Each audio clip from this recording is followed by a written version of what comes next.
The breaking point.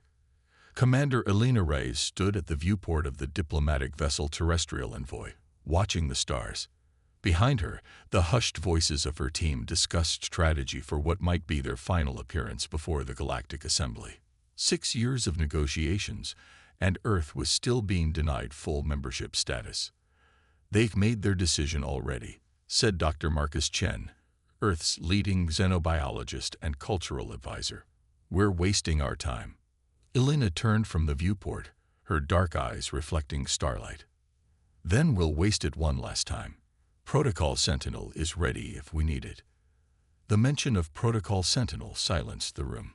It was humanity's contingency plan, a complete withdrawal from galactic affairs.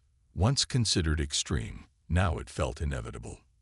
The assembly hall of Nexus Station gleamed with artificial light, its crystalline dome revealing the endless expanse of space above. Representatives from 37 spacefaring civilizations filled the chamber's tiered seating. At the center, Earth's delegation of 6 humans appeared small compared to the varied anatomy of the other species. First Speaker Coral Tan of the Veldurian Conclave brought the chamber to order, his 4 upper appendages raised for silence. "We continue the deliberation on Earth's petition for full assembly membership," he announced, voice translator giving his chittering speech human inflection. Elena stepped forward to the speaker's platform. "Honored representatives, for 6 standard years, Earth has maintained provisional status within this assembly. We have contributed technology, resources, and military support. We have followed every regulation, adapted our governance to meet assembly standards, and demonstrated our commitment to galactic peace." Her voice remained level, but her posture betrayed tension.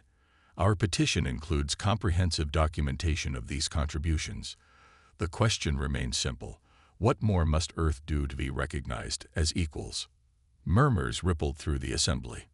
Then, from the upper tier, Ambassador Thien of the Morrigan Collective rose. The avian alien's plumage bristled with barely concealed disdain. "The issue is not what humans have done, but what they are," Thien said. "Humans possess a volatile psychological profile. Your species progressed from primitive technology to interstellar travel in merely 3 centuries, a development rate that suggests inherent instability." The Aldebian representative, a species that had initially supported Earth, now spoke with reluctance. "We had hoped that with time, humans would demonstrate greater predictability. But your problem-solving approaches remain troublingly innovative. Your cultural adaptability disrupts established frameworks." Elena's hands gripped the podium. The real objection was becoming clear. Humanity was changing too much, too quickly. They were upsetting the careful balance of power that had existed for millennia. First Speaker Coral Tan raised a limb. "We will proceed to the vote. The motion before the Assembly is to maintain Earth's provisional status for an additional 15 standard years, with limited voting rights on secondary committees only." As the voting commenced, Elena exchanged glances with her team. Dr. Chen gave a subtle nod. It was time. The result appeared on the main display. 32 civilizations for continuing Earth's provisional status, 5 abstentions, 0 in favor of full membership. Silence filled the chamber as Elena returned to the podium. The aliens expected disappointment, perhaps anger. Instead, she smiled. "The Assembly has made its position clear," she said calmly.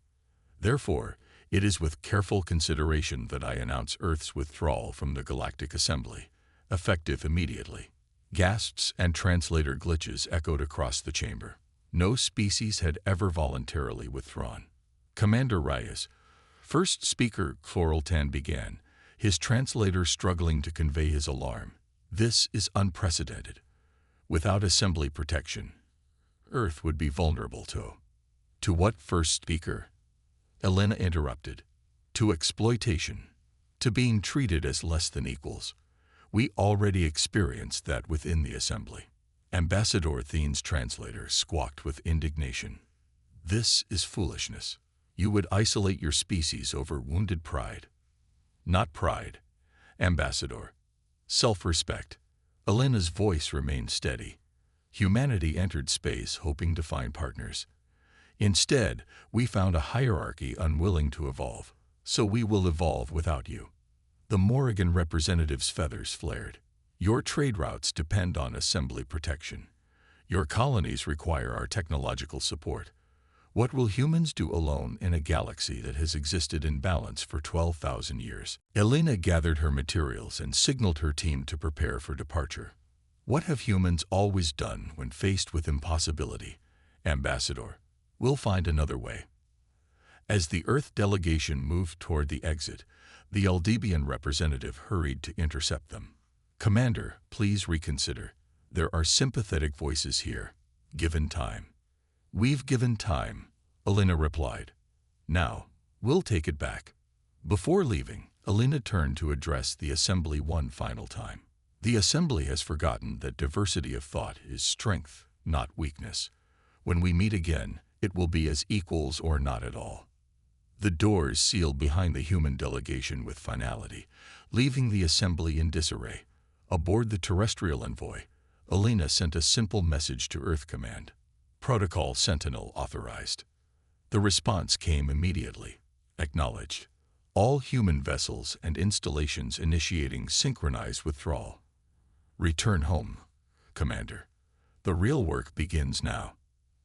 As the ship's engines engaged, Dr. Chen joined Elena at the view screen. They'll expect us to come crawling back within months. Elena watched as Nexus Station shrank into the distance. Then they understand humans even less than I thought. The withdrawal began quietly. Human diplomatic outposts throughout assembly space closed without announcement. Trade ships completed their final deliveries and departed. Scientific collaborations were archived, and human researchers returned to Earth space. Within 3 months, human presence had vanished from assembly territories without fanfare or conflict. On Earth, humanity channeled its collective energy inward. The Global Council convened daily, coordinating what would become the largest unified project in human history. Operation Lighthouse is now active across all colonies, announced Admiral Hayato Tanaka in the Council chamber. Our borders are under constant surveillance, but remain open for refugees and former allies. Councillor Amara Okafor, who headed the Industrial Restructuring Committee, displayed production statistics. Manufacturing has been reallocated to self-sufficiency priorities. Energy independence will be achieved in 18 months, rather than the projected 3 years. President Sofia Valdes studied the data with satisfaction. And the special projects. Director of Innovation, Raj Patel's expression brightened. Accelerating beyond projections, the technologies we've kept in theoretical development are proving more practical than we let the Assembly believe. The quantum communication network is already linking our furthest colonies with zero delay. And defense? The President asked. Admiral Tanaka's expression remained neutral. The SHIELD program will be operational within 6 months. The new fleet design is in production. By this time next year, we will be more secure outside the Assembly than we ever were within it. President Valdes nodded. Then we continue as planned. Let the Assembly believe what they will. Humanity will prepare for whatever comes next. What came next arrived sooner than expected. The Silent Revolution. 1 standard year after Earth's withdrawal, the Galactic Assembly faced its first major crisis without human participation. A virulent data corruption began spreading through the shared communication networks, targeting navigation systems. Ships found themselves unable to calculate safe hyperspace jumps, leaving trade routes paralyzed and colonies isolated. In the Assembly emergency session, accusations flew freely. This is clearly human sabotage. Ambassador Thien declared, feathers bristling. They've injected this virus as revenge for their perceived slights. The Veldurian first speaker disagreed. Our analysis shows no evidence of human origin. In fact, the corruption appears to exploit a fundamental flaw in the base code, one that the human engineers repeatedly warned us about 3 years ago. Warnings we dismissed as unnecessarily cautious, admitted the Eldebian representative quietly. A Morrigan aide hurried into the chamber and whispered urgently to Ambassador Thien, whose feathers drooped visibly as he received the news. "Speaker," Thien announced reluctantly, "I've just been informed that the corruption has reached our primary agricultural management systems. Crop production is projected to fall by 60% within one rotation cycle." Similar reports flooded in from across assembly space. Systems that had been stable for centuries were failing, and the specialists trained to manage these ancient technologies were overwhelmed. What few acknowledged openly was how many of those systems had come to rely on human maintenance crews and engineers, specialists who had quietly solved problems that assembly experts couldn't understand. As negotiations continued over the following months, humanity revealed more of what they had built during their year of isolation. Ships bearing Earth insignia appeared in regions struggling with the system's collapse, bringing solutions and innovations. Human stations opened their doors to refugees from affected worlds. Earth's quantum network was carefully extended to critical assembly systems, restoring function and preventing further collapse. 6 months after the assembly delegation's visit to Europa, a new galactic charter was signed, not on Nexus Station, but in the open air of Earth's Grand Canyon, with representatives from all 38 spacefaring civilizations present as equals. As Elena watched the proceedings from her position among Earth's delegation, Dr. Chen leaned close. "Do you think it will last this time?" Elena watched as assembly species mingled with humans, exchanging ideas without hierarchy. "It has to," she said, "because they finally understand something crucial about humanity." "What's that?" Chen asked. "That our greatest strength isn't our technology or our adaptability," Elena replied. "It's our willingness to walk away from a bad deal and build something better." Above them, the first joint human assembly vessel, bearing the new Galactic Charter emblem, launched into the clear blue sky, carrying the message of a new era to the stars. In the once bustling trade hub of Caraxes Station, shop owner Tsivlok stared at empty shelves where human goods had been displayed for years. First their goods disappeared, he told a customer, his 4 eyes blinking in sequence. Then we realized their maintenance crews were gone. Now nothing works properly. The customer, a Neridian scholar, hummed thoughtfully. Perhaps we misunderstood what the humans were actually providing all these years. 3 months into the crisis, assembly leadership made a difficult decision. First Speaker Chloralton personally recorded a transmission to Earth, his usually imposing form now hunched with fatigue. To the leadership of Earth, the Assembly extends formal greetings and a request for technical consultation regarding the current network instabilities affecting our shared galaxy. We are prepared to offer favorable trade terms in exchange for qualified human specialists. The reply came 2 days later, faster than possible through conventional communication channels. President Valdes appeared on the transmission, seated in a simple office with Earth visible through a window behind her. "First Speaker, Earth acknowledges your request. However, we are no longer interested in provisional relationships or consulting arrangements. If the Assembly wishes to engage with humanity, it must be prepared for a fundamentally different relationship." Chloralton's translator struggled to convey his combination of indignation and desperation. "What precisely are your terms?" "Equal standing," President Valdes replied without hesitation. "Not in 15 years. Not after proving ourselves worthy. Now." 4 days later, an unprecedented event occurred.